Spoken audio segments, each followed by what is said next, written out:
welcome to the Executive Protection Lifestyle Podcast, Season 2. With your host, Byron Rodgers. This podcast is dedicated to the executive protection practitioner, the private security professional. In this podcast, we're going to talk about the mental, emotional, psychological, physiological fitness that goes into being an efficient and effective executive protection agent. Whether you're in law enforcement, whether you're a mom that's looking at how to protect her children, or a father that's focused on how to protect his family, I believe this podcast has something for all of you. We might even get into some tales from the crypts of true Hollywood stories from time to time. I'm doing this podcast because I feel the reality of this job is simple. If you really want to be good at executive protection, it's more than just a job. It really is a lifestyle. And those of you who've been in the game for any serious amount of time, you already know what I'm saying is true. So if that sounds interesting to you, enjoy the show. Out. Boom, yo, what's up, y'all? What's up? We're here. You know what I'm saying? If you guys are still with us at this point, yo, we appreciate you. They're making fun of us is what it is. They're having a good time. You know what I'm saying? Watching these two dudes. We're figuring it out. Everybody on hold for a second so I can get my tripod. Keep going. Yeah, I'll set it up. Me and Elijah are here basically to have a conversation with y'all, for y'all. We're doing something a little bit new. I'm live inside the Executive Protection Lifestyle group. So I'm going to go through and I'm going to field these questions. It's good to see you. Good to see you, Al. Good to see you, Daniel. Yo, it's good to see you, David. Look at everybody up in here. Frank, Ashley, what's up, y'all? Thomas Slav, man. It's my mans and them. Yo, it's good to see all y'all supporting the game. L. Fulton up in here. My 6SG up in here with your bigness. Mr. Extra Swole. I haven't felt small. Who's this? Bro, it's my man, my 6SG. Dude was yeah. He's massive. He's a beast. He's a beast, man. He's a beast. So anyway, it's good to have y'all all up on here. And then if you have any questions while me and Elijah are just hanging, me and E. Diddy are hanging. Where did you even get that from? How do you know this? How do I know this? You can blame Devin Tate. Blame Devin Tate for that. Yo, you hit me with that the other day, and I was like, how does he know this? I had no idea. We were sitting there. I had Devin with me on a detail, on a little something, and he was like, "Yo, I heard you're gonna be going live with E. Diddy," and I was like, "Yo, E. Diddy, what is this?" All right. Now the whole world knows. So apparently, I'm that guy. Yeah, there's a certain dude gave me that, and it kind of stuck, but. Not too many people know these days. Nah, that's what's up. I ain't got no nicknames that cool, man. I got one, but I can't even, like, you guys are going to have to waterboard me to get it out. Oh, shit. All right. I'm putting out a bounty right now. Anybody, I know you got some battle buddies. Oh, man. Guys that would love to give you shit. So hit me up. It can be confidential. You can do all the NDAs about who sourced it. And then I'll for sure just bang it out, once I know. Just link it to the industry, like yeah. Just link it like, what's his name? Like Wiki link it to the industry right quick. Facts. Yo, can y'all see this on this side here? I'm just curious. I'm just checking on my end to see if this actually works here. Yeah, no worries. This is like we're experimenting, right? Oh yeah, absolutely. Like this has never been done before. I've never done this before. Which is very obvious. Like between the both of us, right? Right? Absolutely. God said they can hear it though, so that's what we need. Evan says you can see both of us. So all right, I was trying to set up my tripod at the same time discreetly, so we'll see if I can get that done. Unmute speaker. Okay. No, me too. I was doing the exact. What's the audio coming like for the other guys in the other groups on Facebook and stuff? What's that? Are the guys in Facebook and everything getting the audio? Oh yeah. Hey. EPL, you guys getting this audio? They got to be getting it because I'm like right here, right next to them. Thanks, Mark. Appreciate that. Hey, Byron, Johnny Childs here. That's what's up. Okay. Daniel, good to see you. Good to see you, brother. All right, boom. Let's get this. Finally, Tommy's. Anyway, y'all. Let's talk about something, right? Yeah. All right, y'all. We're about to get there. We're getting down to business. Question number 1. And if you guys have questions, like I said, throw them in the comments. I'm going to thumb through and see what y'all are talking about, what you guys want to hear about. COVID-19, bro. How has this lockdown, this whole situation we got affected your game? I mean, clearly, like it's changed the whole world. And obviously at the beginning of the outbreak, and when people were talking about like which way is this going to go, you want to be optimistic, but you got to plan for the worst. And I was international at the time on an assignment, and I was, thinking like, okay, does it make more sense to extend the movement that we're on and stay overseas? Because where we were at, there were no cases, or do you get back home so you can plan accordingly?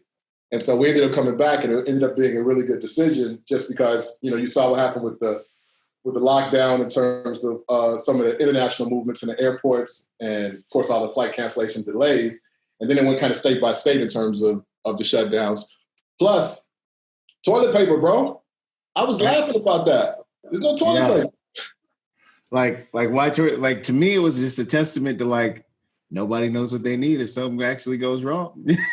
Yeah, well, no, true. I mean, all the stuff, and this is a true thing. Like all the things that we in our profession talk about planning on and contingencies, and all of that is in play now, and it's not hypotheticals anymore, right? And so you'll see the real separation between the people that are actually have trained for it and want to execute accordingly, and the people who are like, yo, this was fun when nothing was going on, but now I don't want to play anymore. So I think it's serious, and it's obviously really becoming serious to everyone. But if you are a protector, our responsibility doesn't end. We might have to modify the things that we do, but we still have a job to do. You got to evolve 100%. And for me, it was like, I just hadn't really had a contingency plan for this. You know what I mean? Like, I just really didn't have I'm gonna be honest, I'm not like I'm not the newsflash. I'm not the best EP agent in the game. You know what I'm saying? I do the best I can to be the best I can, but didn't have a chemical or bio warfare plan, or I didn't have that thought out, like a quarantine plan or anything like that, if I could be straight up. So definitely had to evolve the game a little bit in terms of, I had some education on it from the military, hot zones, warm zones, cold zones, decontamination procedures and things like that. But I love situations that are that force you through chaos to grow. Sure. And, it's your time to either shine or you're gonna sink. Yeah, man. You know what I mean? And obviously, this is a tragic thing that's going on around the world. Uh-oh. But at the same time, people that are going to emerge from this stronger. And whether it's on the physical side or on the economic side, they're going to be survivors in this, and those survivors are going to be better for that. And when we relate that to our profession, again, I always say like there were guys that were like, yeah, man, I want to do this. And now you're in a situation where you might really have to do this. Yeah. Like, are you going to take it seriously? And how deep is it? How crazy is the game going to go? You know what I mean? Like quarantine and this whole not everyone being able to work is a quality problem, in my opinion. What do you mean? Well, people not being able to trying to get this sound back. I had it. Select speaker. People not being able to know for a fact if they're going to be able to afford their food next month. You know what I'm saying? So people not being able to bring money in, we got 80 to 90% of the public that's living month to month. Right. So, the overall trajectory of this thing, it might all work out and it might all be okay, but that way of thinking isn't particularly what we're paid for, So in my mind, it's like, I got to plan for the worst, which is that martial law, which is that Black Friday on fleek that can happen when good people have to kind of tap into that human nature and have to start finding food from places they didn't think they didn't think they'd ever have to look to feed their families. Sure. So that's kind of, that's where my mind's been going a lot through this whole thing, is like, what's the evacuation plan? are we going to evacuate just the clients? What happens to the families of the guys that are working for me as well? You know what I mean? Like, how does that build itself out? You know, how can we provision out that? You know, like, who are the ones on the detail that'll be asked to actually bug out? If we got to get the clients to safe place, you know, which essentially on my details is turned into who has the least familial responsibilities. Sure. Which is crazy to even think about like that. You know what I mean? Right. Like drawing straws based off of this. Yeah, like that's exactly what it is.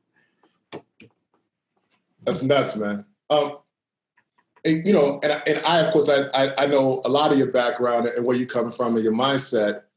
And then, you know about me and obviously I spend most of my time in the celebrity sector.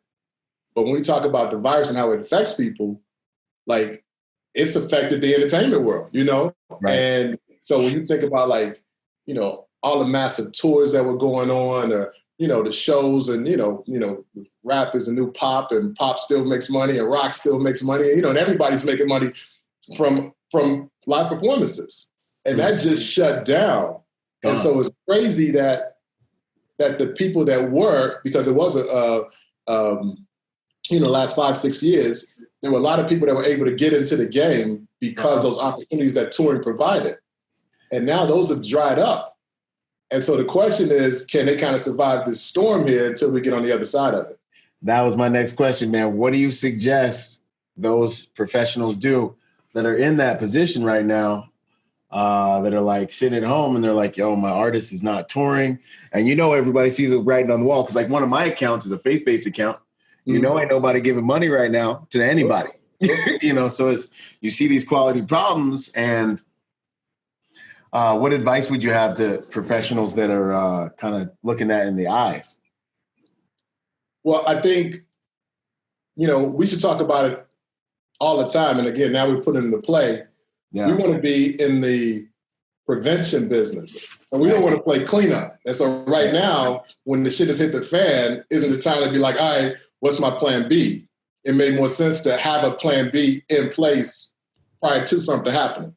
Now, again, we couldn't have anticipated this, but, you know, I've been preaching for a long time, multiple streams of revenue. And I think that's just important. If you have other things that you can do, whether they're related to security or not, when something like this happens and the bag dries up in protection, you've got something that you can turn to. And the guys that, you know, that I keep in contact with and I mentor and my students that are, you know, that aren't working in the capacity they were in terms of in the entertainment industry are doing something else. And you know, they're paying their rent, which is, you know, important. They're feeding their family. Yep. That's exactly what I was going to say is you gotta be kind of one of the things that I lean on a lot is branding, you know, and that side hustle. You know, if you don't have a side hustle, you're kind of not even in the game. You know what I mean? Like you've got to have those multiple streams of income. So, I mean, it's what you see me living all the time. You know what I'm saying? Like you do a lot of times, like I feel like part of life is doing what you have to do. Right. And there's this other beautiful part of life where you're like doing what you want to do and what you love. Right. You know, and like I think the whole game is trying to get what you love to where it can be what you do. Yeah, number one. Yes, you know yes, bro. I'm with that. You know, and that's like the whole fight. Like that's the whole battle. Like that's why I'm up early in the morning. You know what I mean? Getting after it, you know. But now is the time when you see that like having those multiple, that side hustle and that primary can really come in handy. Because and then also I'm sorry, go ahead. And then the other part of it is branding. Branding and marketing, you know, trying to position yourself so that you have a sphere of influence and you have relationships that can bring you opportunities when these things start to happen. Because ultimately, man, I feel like relationships are almost always what saves the day in my life. Like, hold on, bro. I'm not where I'm at without relationships. Are you trying to tell me that branding has something to do with executive protection? Get out of here. Yo, branding is the whole game, man. Come on, man. You know where I'm going with it. I remember when I got on my first detail, man, and client was amazing. I still have a great relationship with him. But I remember there were certain times, I'll just say not even that detail, but throughout my EP career where I felt like this detail isn't it. Mm-hmm. I mean, and I realized like I need options. Yeah, I mean, if things get too crazy in this detail, I need to be able to look at another detail. I need to be able to go to the left. I need to be able to go to the right. I need to be able to do some things. And if I don't have a strong enough brand to be able to market myself and give me options, Right. then, I got to sleep in this bed with this dude, no matter however he want to treat me. If I got to put my family, you know what I'm saying? Or I just gonna have to start at scratch and go, work it wherever. Right. And so that's one of the reasons, man. That's one of the reasons I push branding so hard. It's one of the reasons I teach branding with the stuff I teach, man, because it's like relationships. Yeah, but I think it's like amazing that cats kind of tune out, and they think that that's not part of the profession and not part of the industry. And for me, that's like 1950s thinking or whatever. You know what I mean? Like the only reason people do or gravitate towards things is because of the strength of the brand. 100%. The only reason I knew about this Tiger King thing is because Netflix pushes it out. Yeah. You know what I mean? And then everybody's like, oh, the show is this, the show is that. And then you're like, oh, well, let me watch the show. Yeah. Not because it's like highbrow entertainment. You know what I mean? Yeah. Like it's because the brand of Netflix told you, hey, check this out. And they have a very big marketing machine. Yeah. And that brand equity works. It's good dude cred, but on like a digital level. It's like, it's like they're saying, yo, this is a good dude, hire this dude. And it's someone you trust. You're going to take a look at the dude because he's got that good dude credit. You know what I mean? Yeah.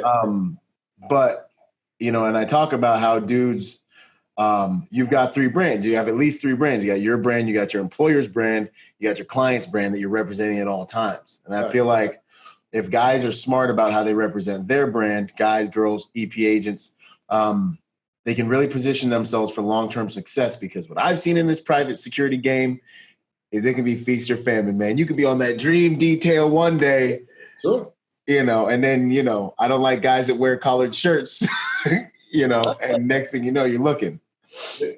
No, you're 100% correct, bro. And that's, if you put all your eggs in one basket, then you're going to be stuck, know. And there's guys that are really fortunate. They've had long-term relationships with their clients, and that's great. You want to foster those relationships. But if your clients' fortunes were to change, are you so tied in with those that all of a sudden you can't eat, you can't feed your family? You know what I mean? Yeah. Well, and that's short-term thinking. Absolutely. And that's what's happening right now because, companies are really being shaken right now. Furloughs are happening. All kinds of things.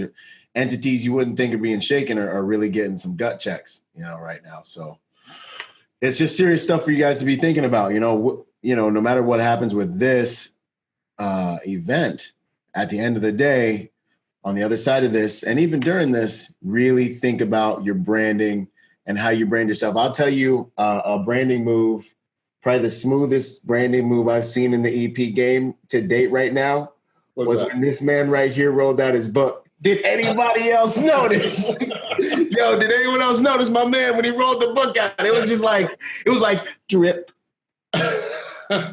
Drip. And it was like drip. And I was like, yo, what's going down here? That was smooth, man. I've never rolled anything out that smooth. I'm not going to take like full credit on that, bro. I just didn't want to say something and announce it and just never come out with it because I'm a terribly slow writer. So it just happened to work that way. And, but I'm glad it did, bro.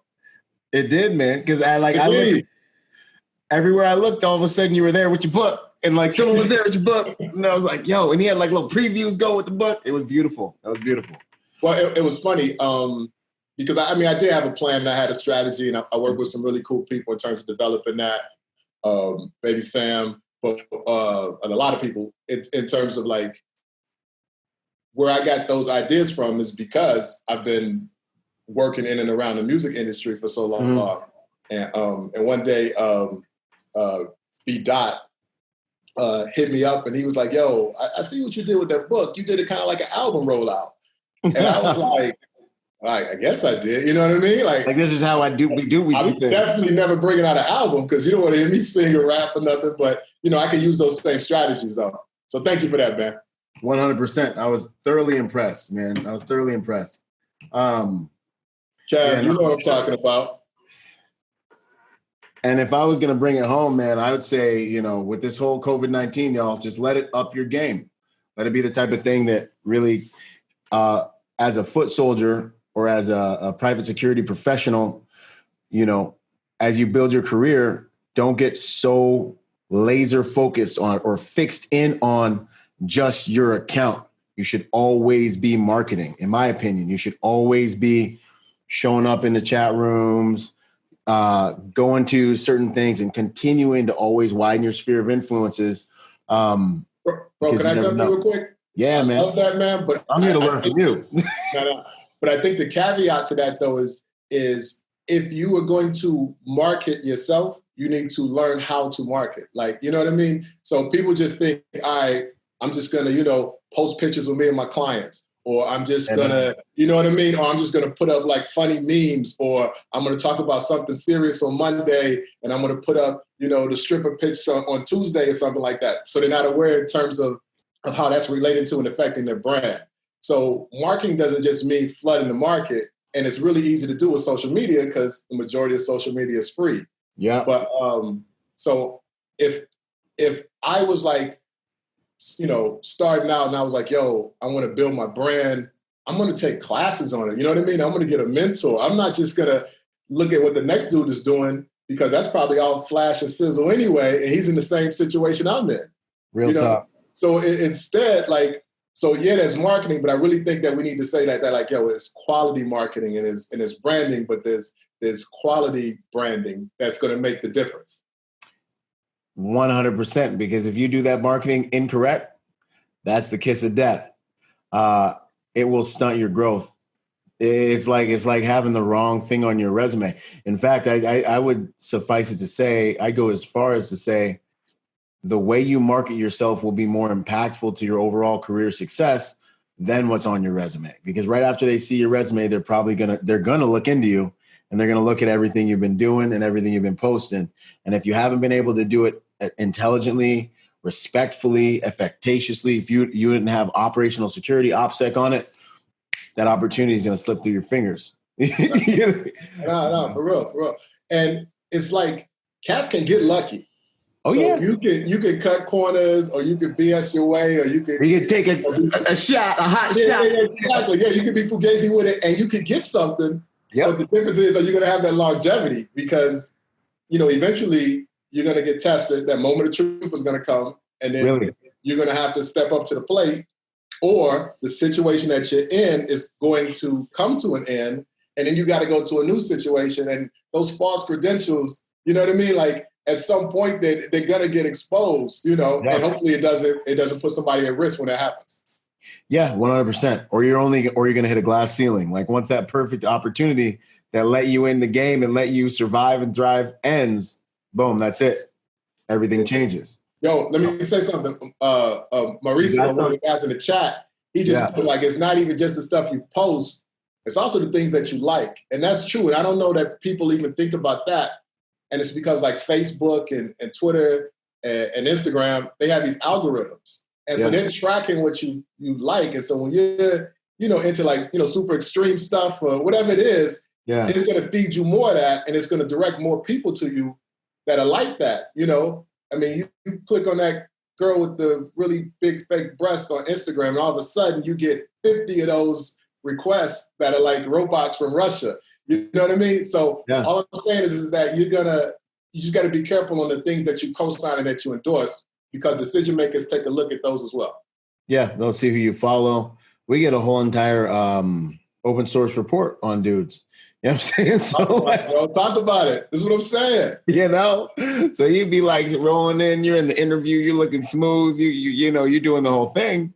But in my opinion, social media is not your private space anymore. Like it's just not your space unless you have some ultra super secret account that's locked and all these other things. If it's online, in my opinion, it's corporate. It's office space now. Because it can become. You're saying when the cats are like, "Yo, it's my personal page. I can say what I want at school." Yeah, exactly. Nah, you got to watch yourself because you're going to be judged. And it's like, in my opinion, it's like getting tattoos. You know what I'm saying? So like, I love tattoos. I got a tattoo the other day. You know what I'm saying? But like for my game, based on where I'm at in the world and where, the types of things I want to deal with, I try to keep my tattoos kind of on the, if I need to cover them up, I can cover them up. You know what I'm saying? Because I know that can bring some scrutiny. Now that generation's dying, but I like be like, you know, that's just one less thing I got to deal with. I think social media is the same way, you know? It's like, Go ahead. No, tell me what you mean. Go ahead. I'm listening. No, I think social media is the same way. It's like, yes, you're right to do it. It's like Paul said in the Bible, I can do anything, but is it expedient? You know what I'm saying? Like, you know, I don't not do a lot of things because, you know, it's right or wrong. I don't do a lot of things because it doesn't get me closer to my purpose. You know what I mean? It knocks me off. Which brings, like, I mean, it brings it full circle, like, because you're sensitive to your brand. Exactly. So you like, okay, is this going to work for me? Does it make sense? Is it taking me towards my goal? Like I think you mentioned already. And if it doesn't, bro, it's like a waste of energy.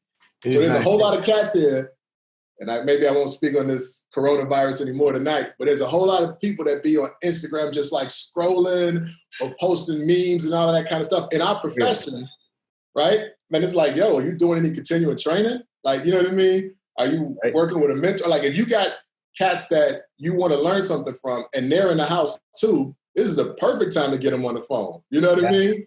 Or be like, yo, just give me some game, you know? But if we're wasting all of our time, you know, doing like frivolous stuff, then, I mean, there's no benefit to it. It doesn't benefit you. That's the other thing, man, with this whole quarantine. If you're bored, you're wrong. You know what I mean? Like if you're failing yourself. You know what I mean? Like if I have time, oh my gosh, man. If you have the blessing of being home, don't come out of this thing better.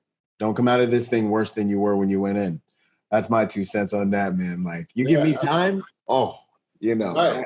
It doesn't feel like we're always playing catch up and stuff.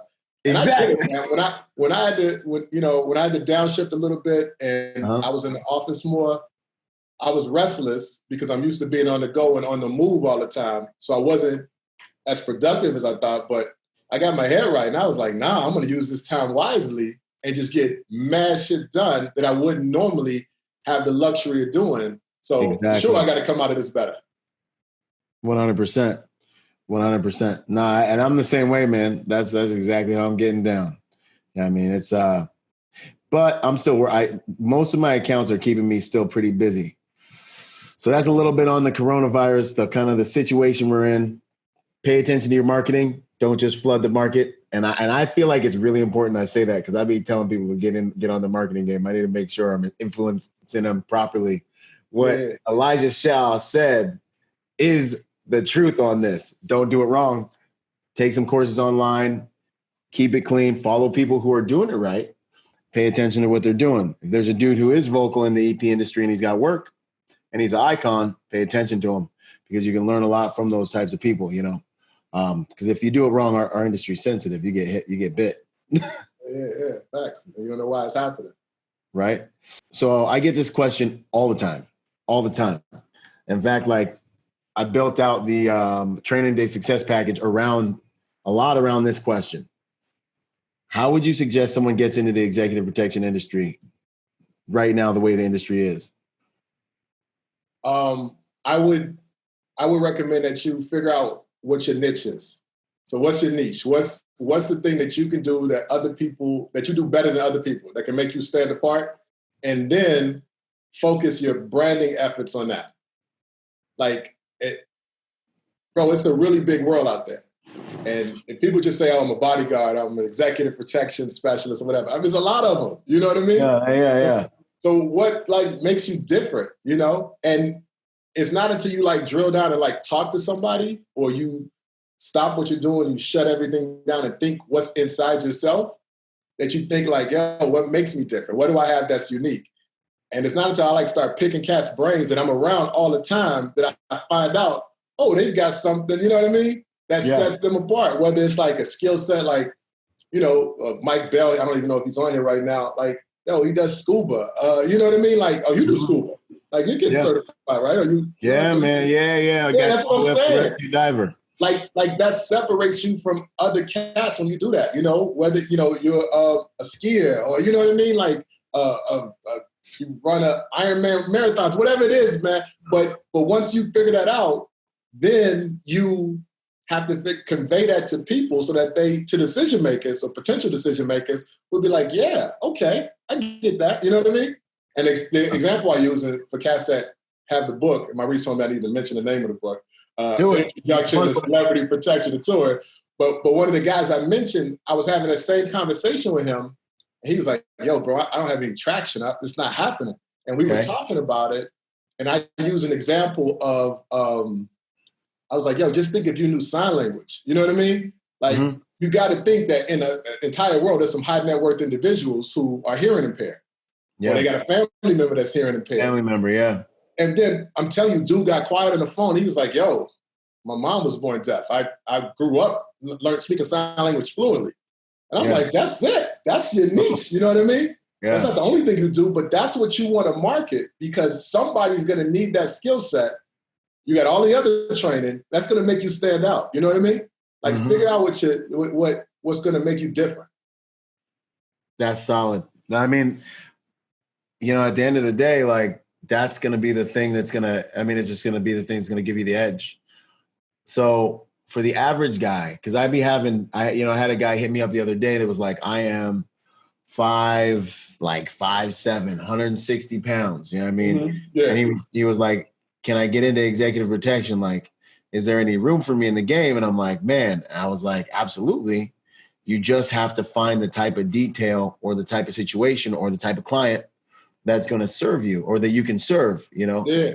And I think it's a really beautiful time in our industry where there's like all these different, like even, there's executive protection, but then there's like, there's faith-based security, like private security is expanding. Like there's all the school stuff that's going on. There's a lot of different opportunities that are starting up, and there's a lot of different ways.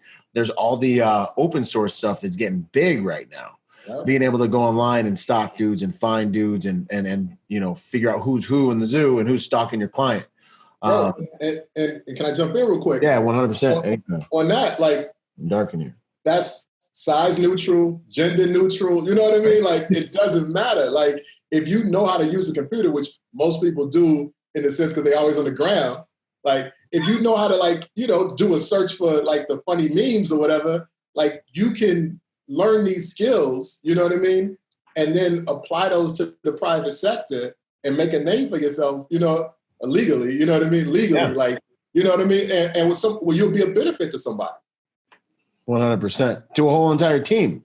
Yes, like absolutely. To a whole entire team, like to where they can't, and I think like for me, I had a dude the other day that I brought in on an RSD situation and we're sitting next to each other and I'm like, so, and I'm literally fishing for the information you're talking about right now. Like, I'm like, so what do you do? What are you good at? Like, what's your deal? And he's like, well, I do a little of this, I do a little bit of that. And then at some point he's like, you know what? I'm really good at open source stuff. I'm like, perfect. This dude's going to be chilling here, watching the computers, scrubbing clients' social media accounts every single morning. Maximizing the time, right? Exactly. Boom. Yo, with that said, too, I'm looking at the chat. There's like a couple people that I know do a lot of residential security. And that's a jewel you just dropped there because if you're in there, you got the screens, you got to do your rounds and all of that kind of stuff. But if you've got some time to, you know what I mean? To add some value to whatever else is happening with the detail, like that's going to be noticed.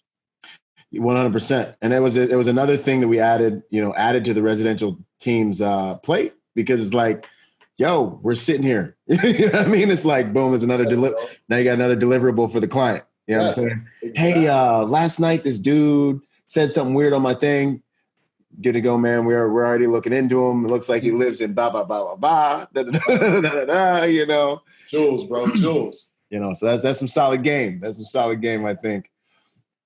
This one I always got to ask you, just if I got a hold of you, what would you say is the biggest thing you're learning from the executive protection game right now? You know what I mean? Like right now, at where you're at, up in the clouds, in the stratospheric, it's looking directly at the sun right now. You know what I'm saying? What is some lessons we can look forward to learning, as we make our way? I'll tell you, it's an ongoing thing for me, but okay, bro, I'm learning that it's the executive protection business.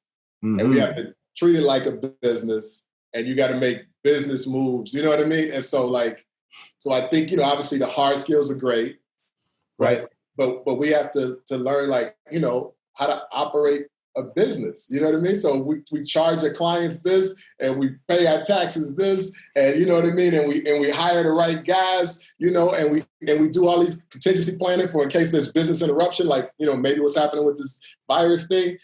So that's the thing that I'm becoming more and more aware of. So if you take a look at the big brands, the Gavin, the Beckers of the world, and those people, you know what I mean? They understand that, that, okay, because this is a business, we have to make some business moves, and we might have to diversify ourselves and to do some things that you might think is off brand, but really is feeding into our bottom line. What would be some examples of those things? If I could dig in a little bit. Oh, man, come on. Yeah. I mean, I just don't know. I'm trying to keep some things in my pocket right now. He's like, right? I know. I gave that open source RSD piece out. I was like, man, golly, Come on, yo. You'd be like, and that is what you'll have to figure out when you get off. Okay, here we go. Me and you just had this talk the other day.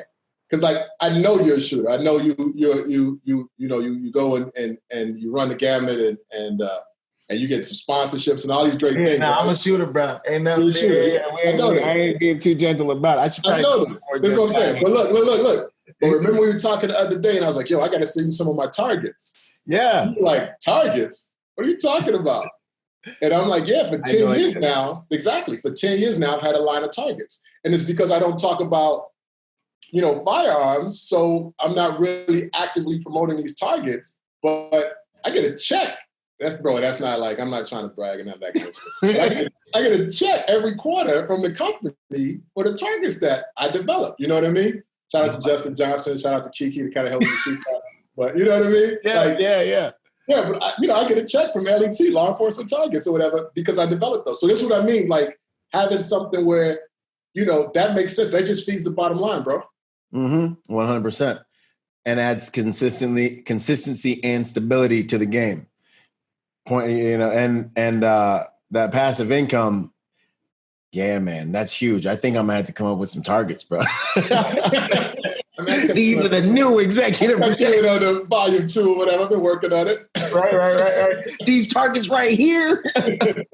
Anyway, no, that's what's up though. But that kind of also touches back on that side hustle, being creative, finding alternate income streams, kind of that whole way, that fluid intelligence way of evolving and moving through life. So when something like this does hit, you have moves you can make, and there's, you have income coming in, you have different little things going down. Right. So I dig that. Okay. I dig. What would you say about, and feel free to hit me back with any questions you guys have. I'm looking at both the chats. That's why I keep looking around. I'm juggling. You guys have questions over there. What's that? You got 8 strings going over there. Yeah, yo, for real. Yo, I'm straight up juggling. So what's up, bro? What would you say to women? What would you say about or message to women in the industry, females in the industry that are trying to get into the game and things like that, just in general?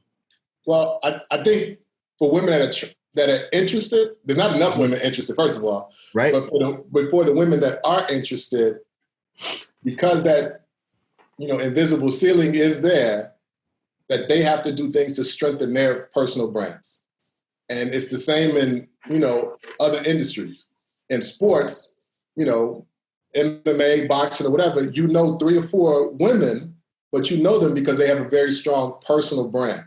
So just how they have to work hard and, spend time in the dojo, or spend time on the range, they have to get these marketing classes and these branding classes and be able to put themselves front and center.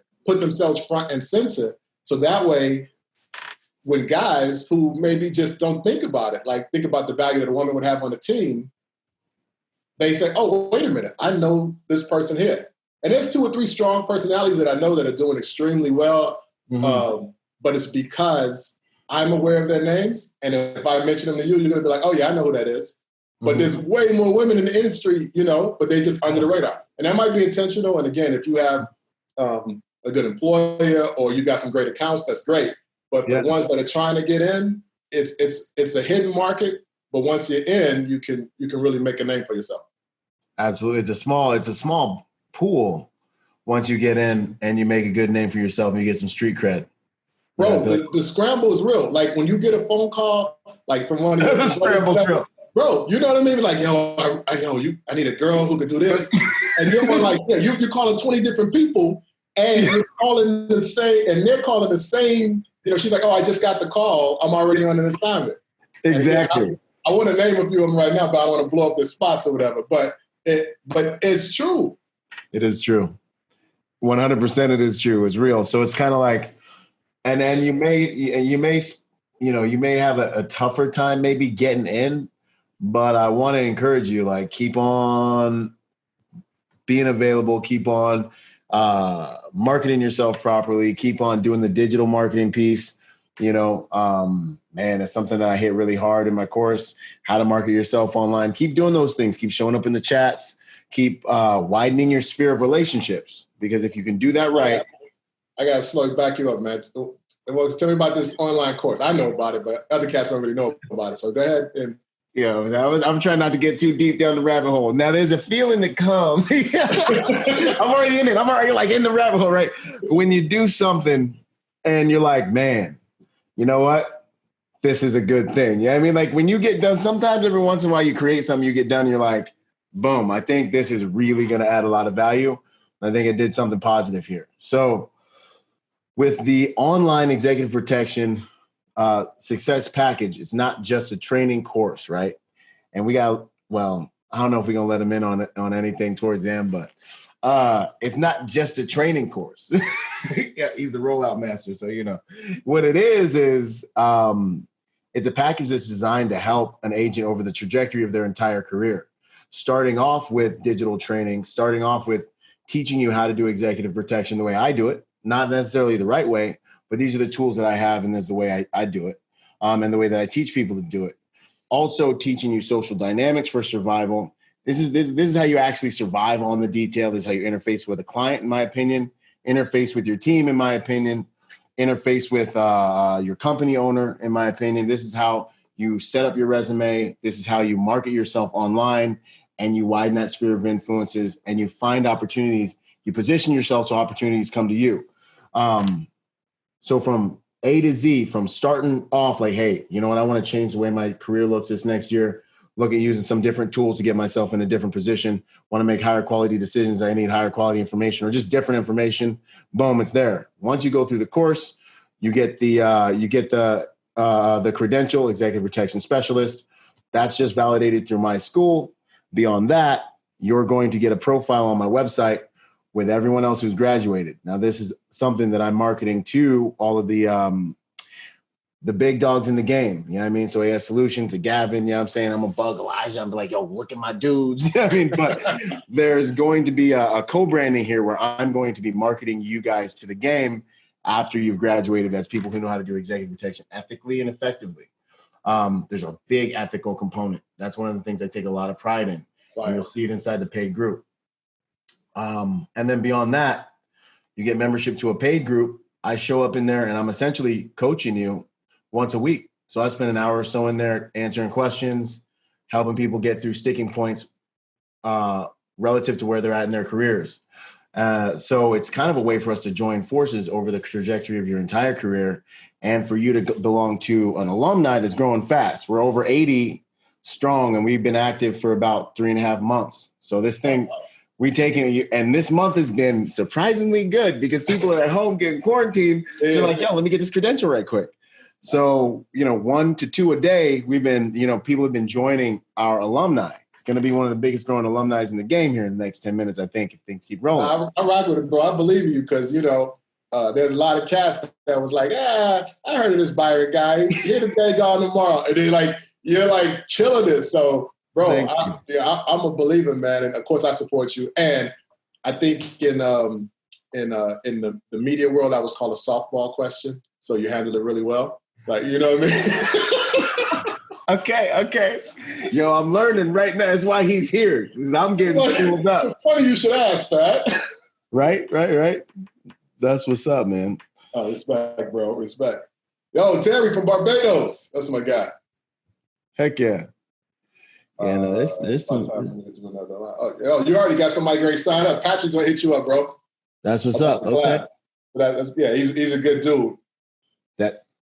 That right there means a lot. You know, when somebody drops that, hey, that's a good dude right there. Roger that. Yo, I was talking to Mike Brown. I don't know if you know Mike, but I was talking to Mike, and he's got a new company. He ain't gonna mind me saying this or whatever, but he was like, yo, you know, one of the hardest things is like finding quality people, right? Right. And so he asked me, he was like, yo, how do you find quality people? Like, that's the problem, right? And I was like, yeah, man, you know, if the people haven't come through my program, and it's no secret, like the people that I hire are people that have come through the program, right? Yeah, exactly. Or if I outsource, they come with the referral.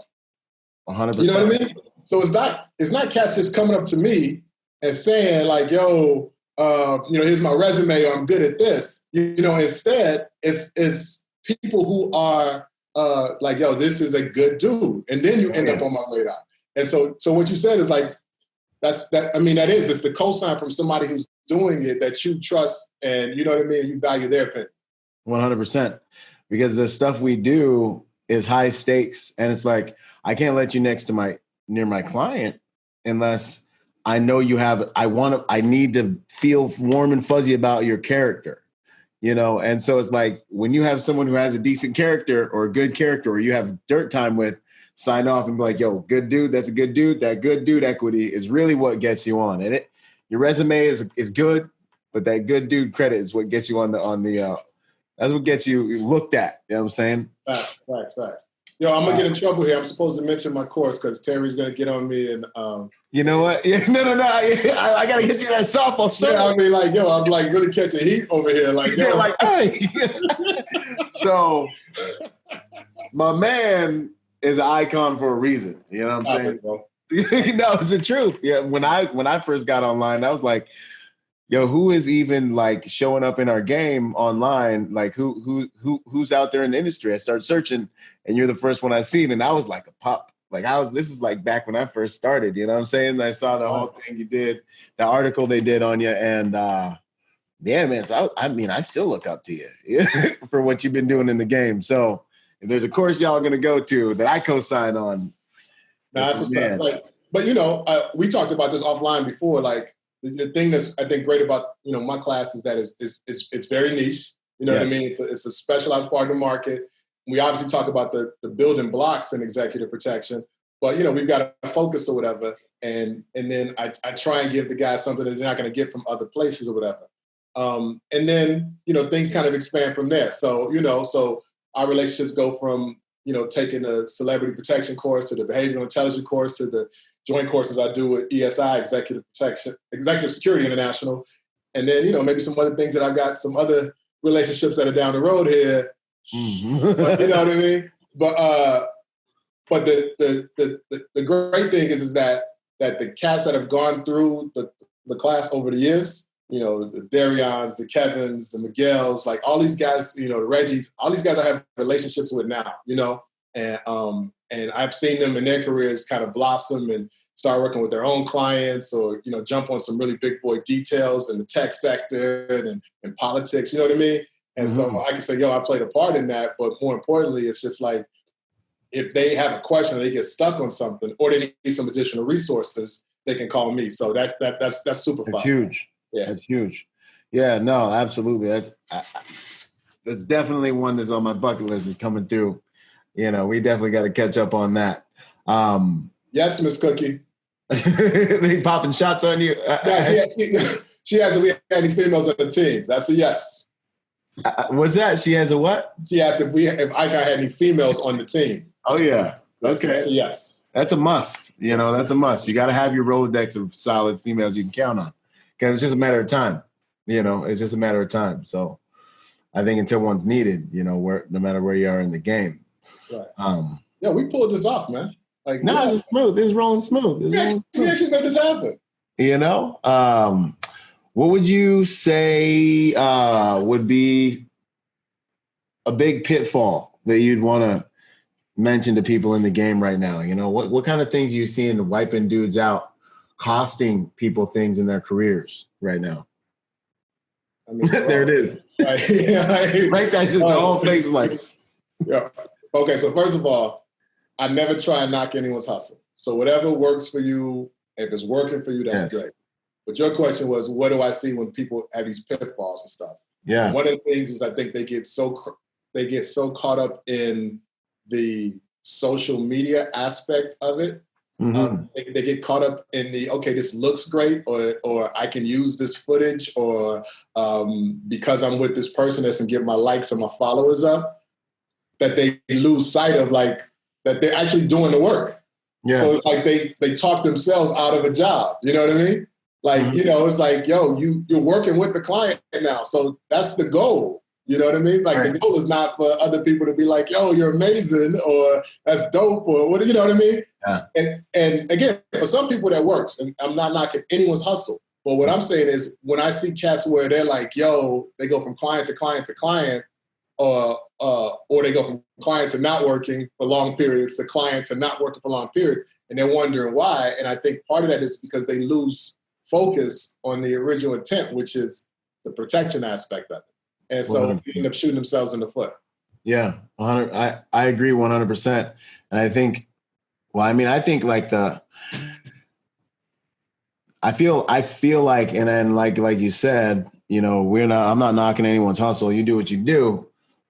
But what's worked for me and what I understand best is no one should know who your client is. You know, no one should. I'm not going to post pictures with my client. You know what I'm saying?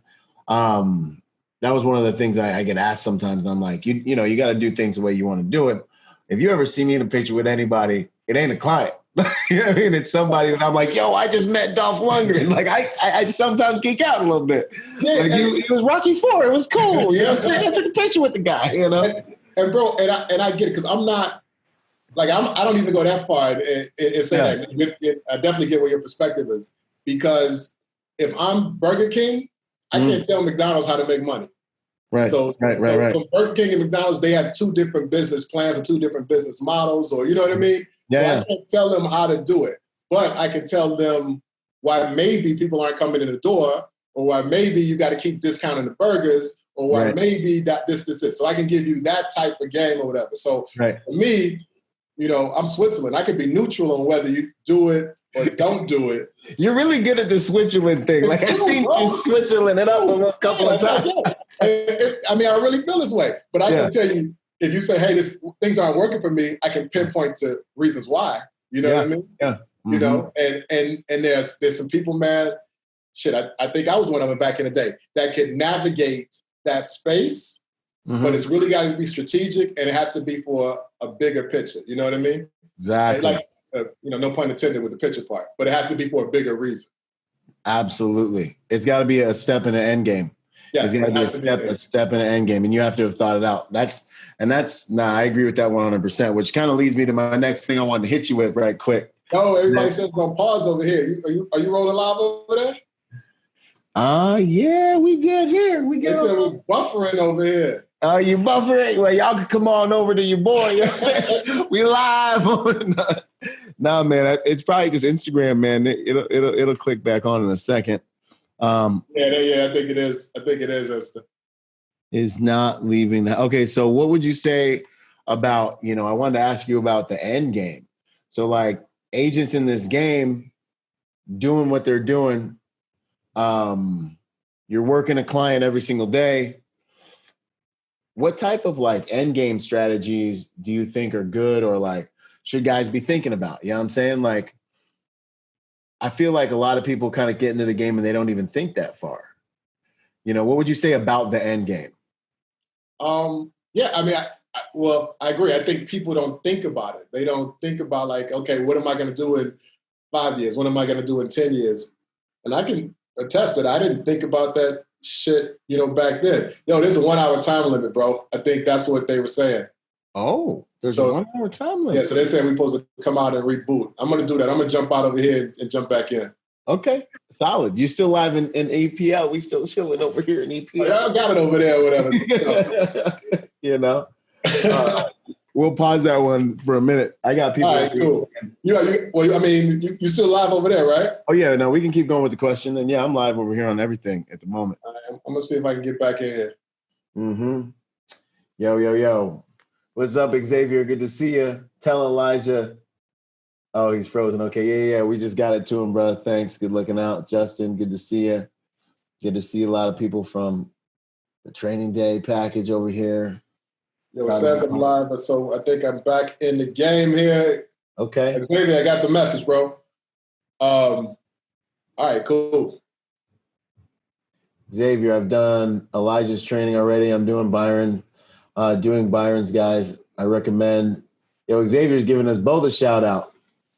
He's a good dude. Yeah, man. I was really honored when I saw him up in the private group once I was doing one of our lives. No matter your experience level, the training will increase your game. Good looking out on that, brother. Much appreciated. We're back alive, man. We're there. Oh yeah. Back on. You're good? Okay, good. Back on, man. That's what's up. Oh, right, plug back in. Let's see. Did we discuss, Xavier's like, can we discuss leveraging your network and best ways to do so? I think we talked about that a little bit. I don't know let me know if you want us to go back. You got anything else you want to say on leveraging your network? Or you want to go into that a little bit? I mean, I do think that like it's important because cats aren't thinking enough about it. And the thing I'd add to this is like, this is the perfect time to reach out to people in your network. You know what I mean? Because they're stationary, you know? Mm-hmm. But the other thing is with that is that it can't be a one-way relationship. So the only time you call me can't be when you need something or, you know what I mean? Or when, you know, things ain't going good for you, you know? And that's the thing that I think does kill a lot of people is that, you know, maybe when they have that dream client or whatever, or they're working, you don't hear from them. And then when things slow up, all of a sudden they're hitting your horn. And so that's not networking. That's not a relationship. I mean, it's a one-way relationship. And it's just not, it's not going to go far, bro. The phone is not, I'm not going to answer the phone for you too many times like that. Yeah. No. So what would you say someone who is in a position of less power can do to add value to a relationship if they're reaching out to somebody who's, you know, maybe a company owner or something like that? That seems like a quality equation to have to solve. You know? For sure. I mean, everybody has value. And one of the guys mentioned in the chat, or Reggie mentioned it in the chat here, he was like, yo, you know, in terms of when we're talking about niches, like own your city. Like if you know everything about just where you live, you bring some value. You know what I mean? So I move with my clients all over the country and all over the world. So if I go into an environment, you know what I mean? If I go to Ohio, oh, boom, I know who I can call in Ohio. Right. You know, I know I can call, you know, Kevin, when I go to LA, I know I can call you when I go to LA. I know when I go to Arizona, I can call JD. I know I can call Mark when I go to Atlanta. So I know these things. So if you're brand new and you're reaching out and you're touching base with somebody, you know, who's a decision maker, yo, come bearing gifts in the sense of like, you know, yo, let me tell you the new intel. You know, let me tell you the new places to go. Or importantly, let me tell you the new places not to go. You know what I mean? Yeah. And, you know, so it pays to like bring value. You know what I mean? Like, just yo, here's a quick tidbit, you know, and they just give you that information, and then the conversation might start off with something like that. It's a dynamic of human behavior since the beginning of time. When it comes to trying to get relationships to reciprocate, you know. About time for me to go live again too. Look at this. See?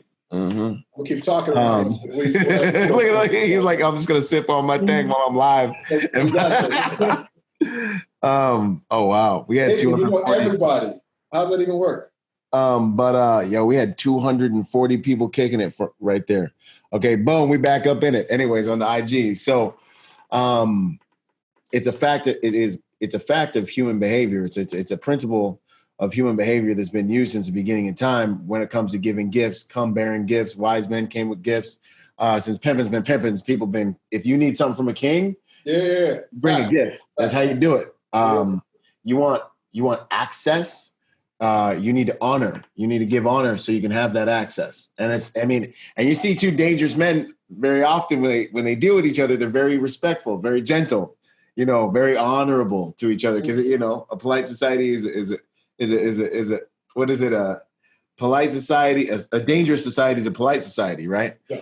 You know, so that's a very powerful principle. It's a very powerful psychological principle as well.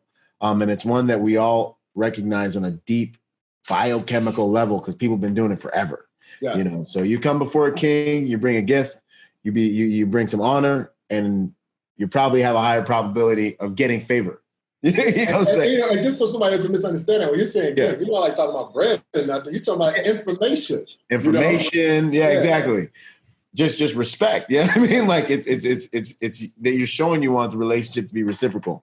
And I think that's really what's important. Now, I'm not saying pay the guy or nothing. These days, you got to define things. You know what I'm saying? Exactly. I just want to then Byron and Elijah said we need to bring them money.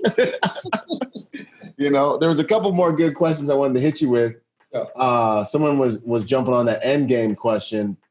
Thoughts about endgame in the EP game? You know, you get in, you get on a good detail, you're living it up, and then all of a sudden you're like, yo, like, am I going to do this forever?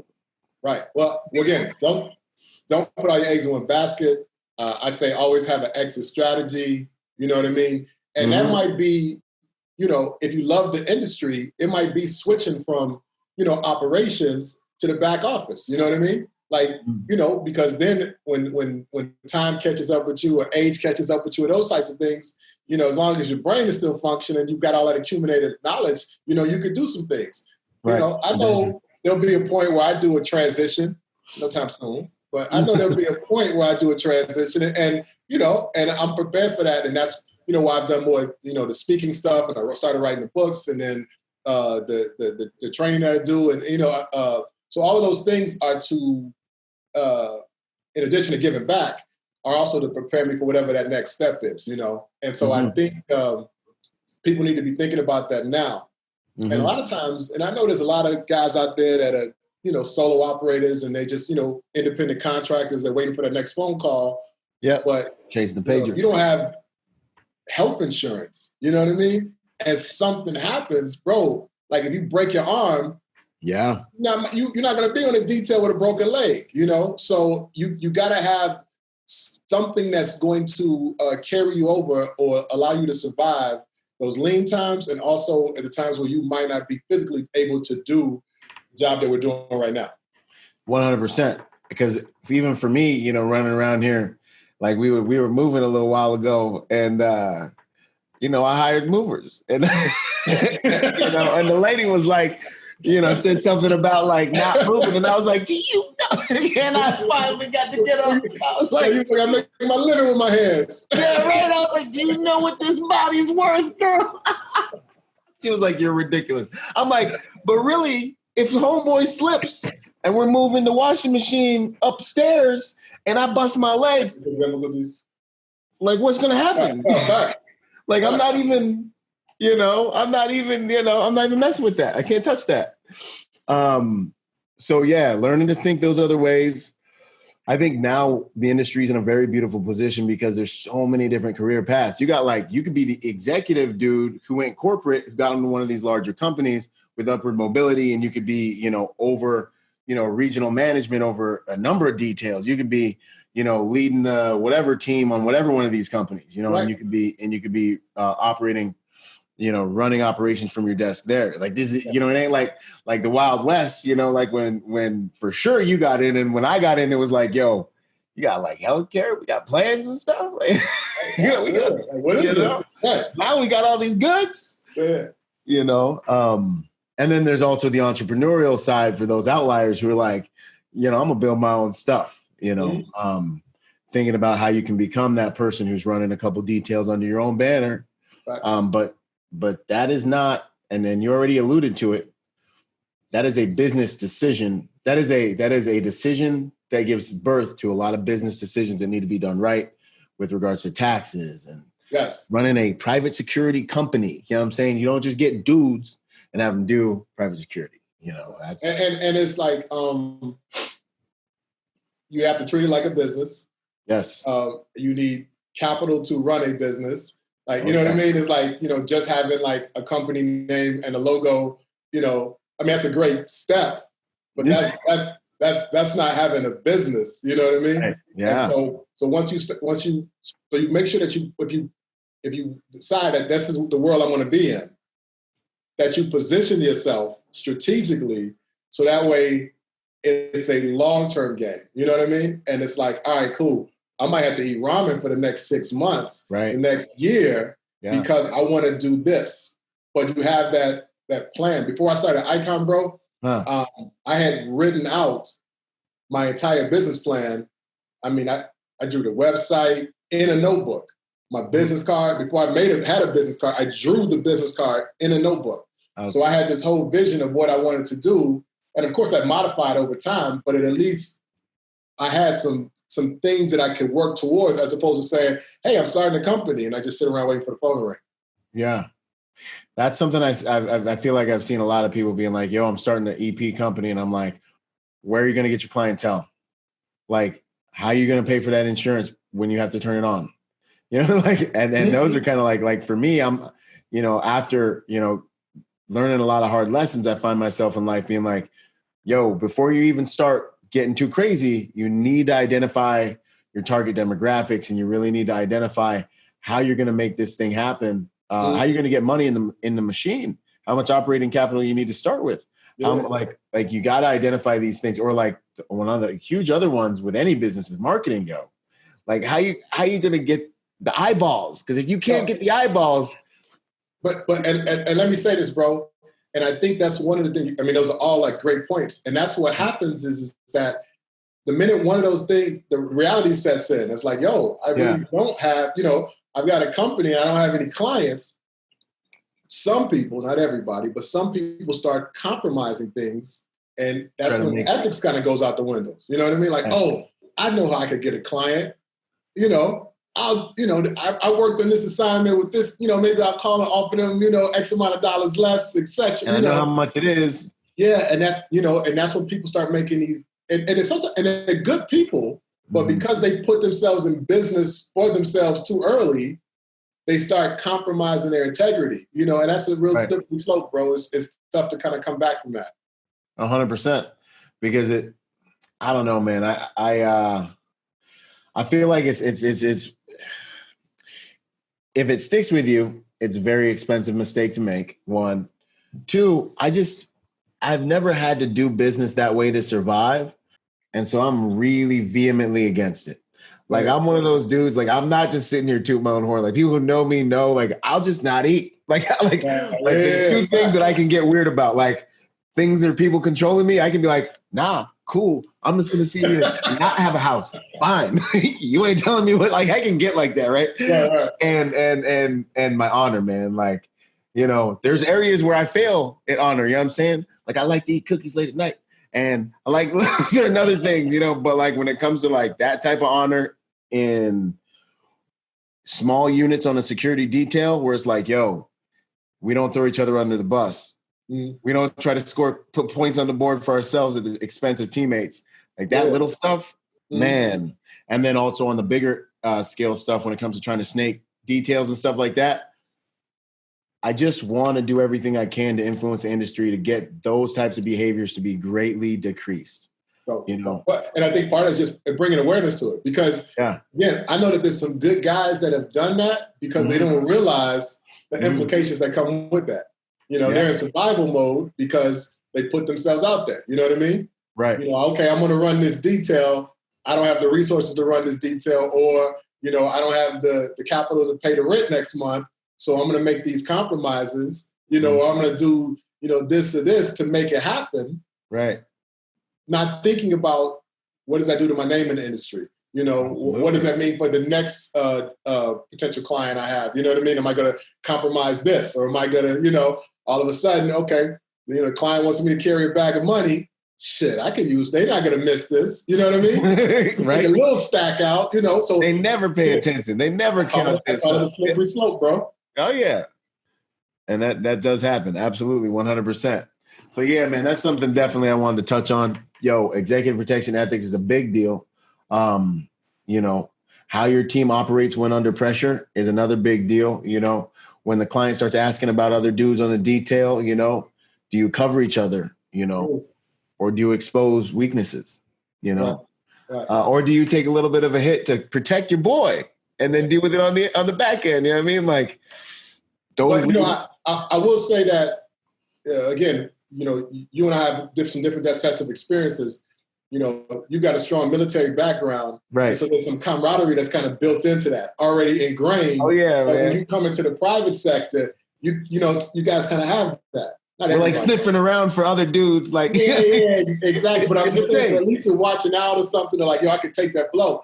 A lot of times, in the private sector, cats forget, and they're like, "Well, shit, it wasn't me who did it." You know what I mean? That's so true, man. Yeah, so like, I'm good. I don't know what happened. Right? I don't know what Byron was here, but then I don't know what happened. It's so true, man. So yeah, that's something that for sure people need to remember or keep in mind and stuff like that. Like, you're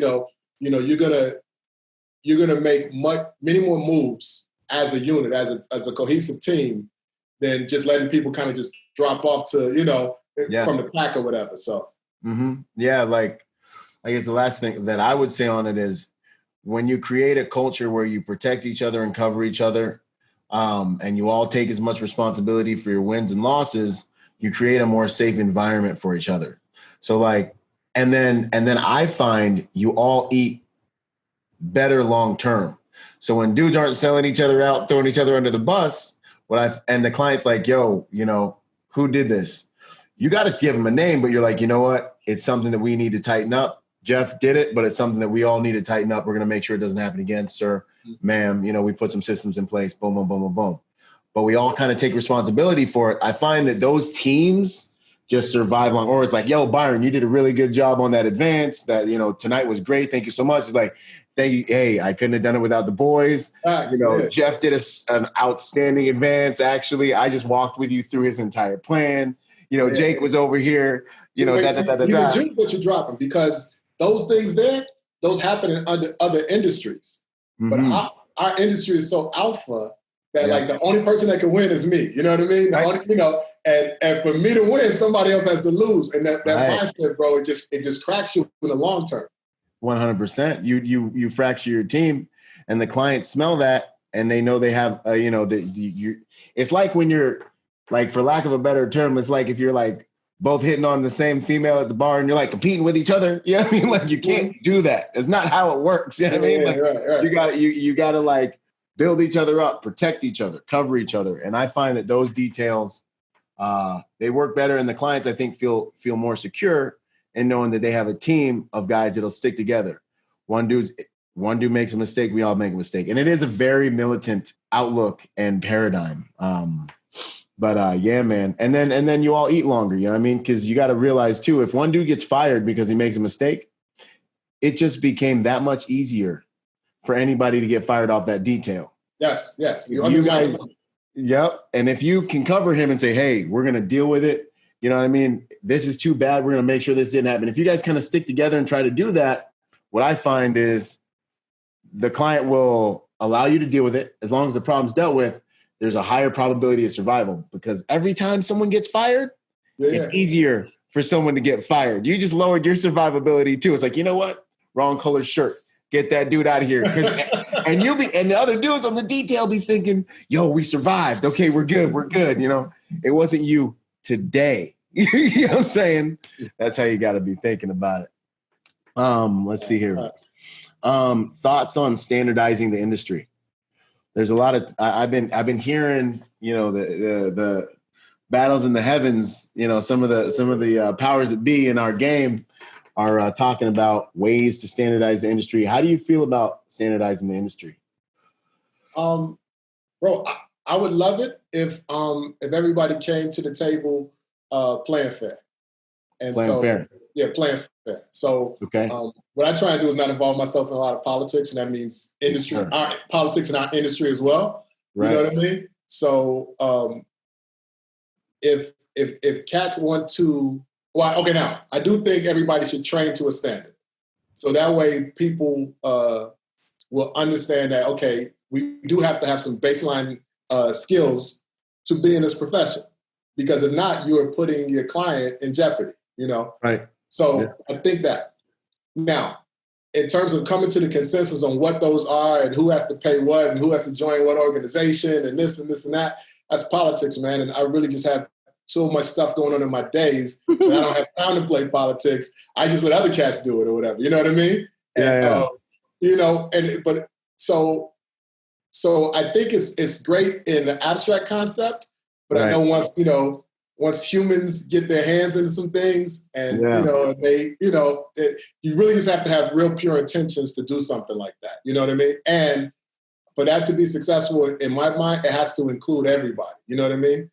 So if you think about like our marketplace, you know, the corporate protection guys might look down at the celebrity protection guys. And then the celebrity protection guys look down on the faith-based protection guys. And all these guys look down on the guys that, you know what I mean? Yeah, exactly. So everybody just switches up. I'm cooler than you know what I'm saying? Yeah, exactly, bro. And I think it's just like, yo, that's not doing us any good if you're trying to standardize something, because if you just come from one perspective here, I mean, it's politics. So I'm all for it. But again, I think you really have to have the great intentions in order to make something like that happen effectively. Yeah. Okay. So as a standard, it's going to be really interesting to see how a governing agency or a governing body would deal with something like that, deal with taking responsibility for something like that, you know. I know it's been attempted for a long time. There's been conversations for it. Oh, yeah. And I would love to see it happen in a pure way. I just, you know, there's just a lot of responsibility that kind of comes with that. In terms Absolutely. Of that is shepherding that in. Yeah, that's interesting. The political aspect of it's interesting. I just find it so interesting how the terrain changes so quickly, and how the game changes so quickly. Because it used to be back, I feel like before the age of information, in order to gain any kind of voice or equity in the industry, like I feel like no one would know who I was, man. You know what I mean? Like no one. You know what I'm saying? Like. You know, you've been around, you know, you've been pimping since pimping, so you have like legit street cred, you know? And like, people know who I am now. Like they would have like after 13 years, they started being like, oh yeah, I worked with that dude once at a thing, you know? But now with this kind of everyone being so connected digitally, I'm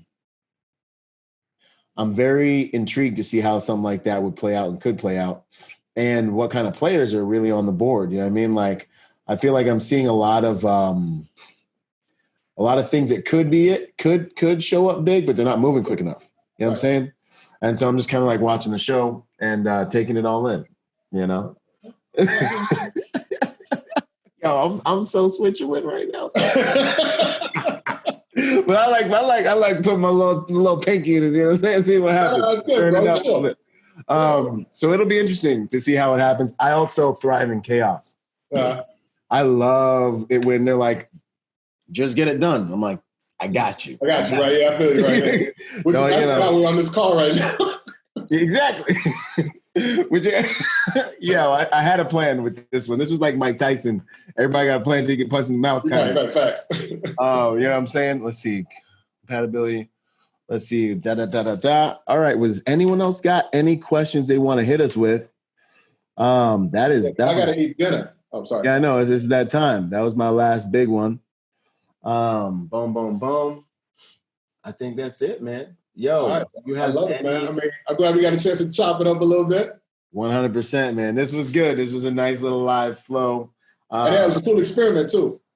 Absolutely. 100%. We're gonna I look forward to the next EPL live. That's what I'm gonna start calling these. And this is actually something that my man's over here basically came up with. He was like, we were kicking it back and forth, and he was like, the guy who's never used live before, though, right? So I'm like, yeah, let's do it. Yeah, no, 100%. So thanks for coming on. Yeah, no, thanks for coming on. Thanks for hanging with me. Thanks for spending your evening with me, Elijah. It's an honor every single time we connect. And, let me say this though. Hold on, I gotta cut you. I think it's dope though that you have a platform and that you got a podcast, man, that really people are at the crib and they're like, yo, I got nothing to do. They can scroll through. You got so many episodes now. You got a catalog that they can find something that would interest them and that would maybe spark something or give them a jewel that they could take somewhere else. You know what I mean? So like, I support that, bro. Like, you know what I mean? Like, you created something from nothing, and you're giving a voice. Like, you know what I mean? There's dudes that have things in their brain that's why I say you got to get Kevin Gee on the show. That was my last thing I was gonna hit you with. I was like, yo, who do you nominate? I gotta give you some, because there's cats, bro, that have things in their head. Because when I talk to them one-on-one, I'm like, oh man, this needs to get out there. You know what I mean? And you have a platform for that where, you know, you've got a base, and you've got, you know what I mean, where you can put that in front of people, and then something's gonna sink in and it'll change somebody's life for real, bro. So again, I salute you, man. Thank you.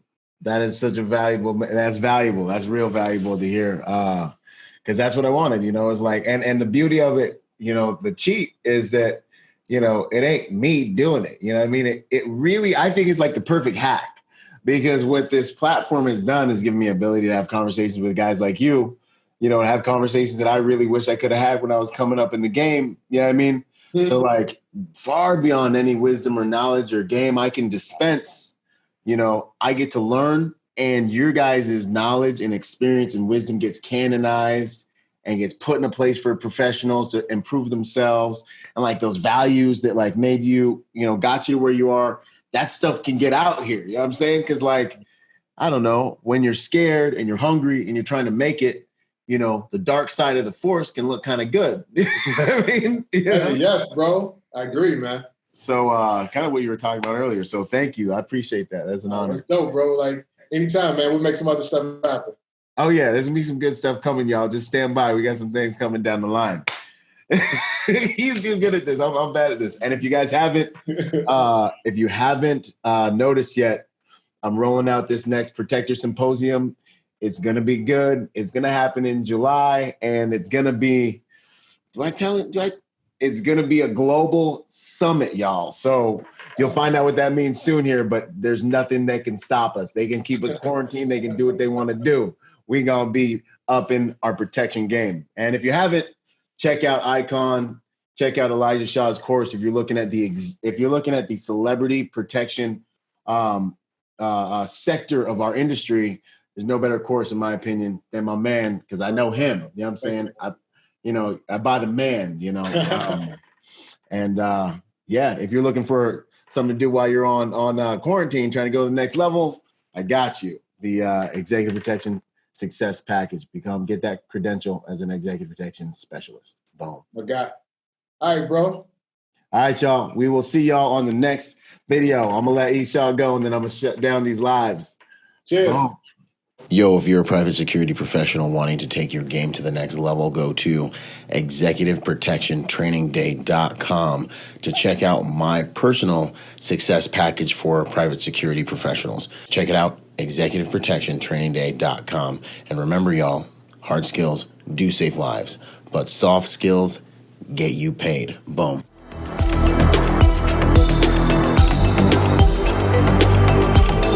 Boom. And to support this podcast, go to executiveprotectionlifestyle.com and contribute to our Patreon account. That Patreon account is what helps me make this podcast possible, contributing to this brand, what we're doing here, making it so that I can bring better guests on, making it so that we can plan more events and just expand the contribution to the private security industry, and also to making America a safer place. Do whatever you can, contribute whatever you can, because it makes all of these things possible. Thanks for those contributions.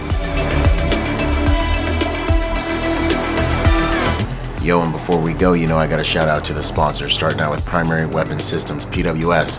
They truly are the evolution of the rifle. Use Byron for 10% off. Grayman and Company, the most comfortable tactical suits in the game. Use Byron for 10% off with them. Ballistic Theory. You're going to start seeing a lot of stuff with me in Ballistic Theory because they got good ammo for good prices. Use Byron for my discount with those guys as well. Last but not least, Executive Protection Institute. Hey, go check them out and get your executive protection education on. Until the next podcast, this is Byron Rodgers, protector by nature and by trade. Out. Boom.